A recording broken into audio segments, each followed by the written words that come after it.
Saudi மன்னரின் விருந்தினர் திட்டத்தின் கீழ் இம்முறை இலங்கையிலிருந்து ஹஜ் செல்வோரை வழியனுப்பும் வைபவம். நியூஸ் ஹவர்ஸ் டிவியின் செய்திகள் தொடர்கின்றன. இரு புனித மஸ்ஜித்களின் பாதுகாவலர் மன்னன் சல்மான் பின் அப்துல் அசீஸ் அவர்களின் விருந்தினர் திட்டத்தின் கீழ் 2025 ஆண்டு ஹஜ் கடமையை நிறைவேற்ற இலங்கையிலிருந்து செல்லும் பயணிகளை வழி அனுப்புவதற்கான வைபவம் இலங்கைக்கான சவுதி அரேபிய தூதுவர் காலித் பின் ஹமூத் அல் கத்தானி தலைமையில் தூதரகத்தில் இடம்பெற்றது.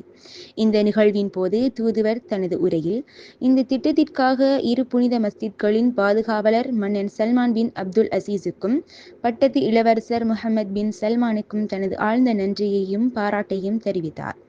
உலகம் முழுவதிலுமிருந்து வரும் அல்லாஹ்வின் விருந்தினர்களுக்கு, குறிப்பாக நட்பு நாடான இலங்கையிலிருந்து இம்முறை வரும் புனித பயணிகளுக்கு சவுதி அரசாங்கம் வழங்கும் மிகுந்த அக்கறையையும் கவனத்தையும் பாராட்டினார்.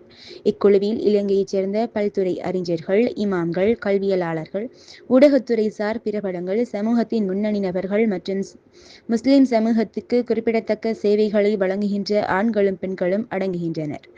இந்த கௌரவ அன்பளிப்பானது அவர்களின் பங்களிப்புக்கான அங்கீகாரமாகவும் எதிர்காலத்தின் அவர்களது சேவைக்கான ஊக்கமாகவும் அமைகிறது என்பது சுட்டிக்காட்டத்தக்கது.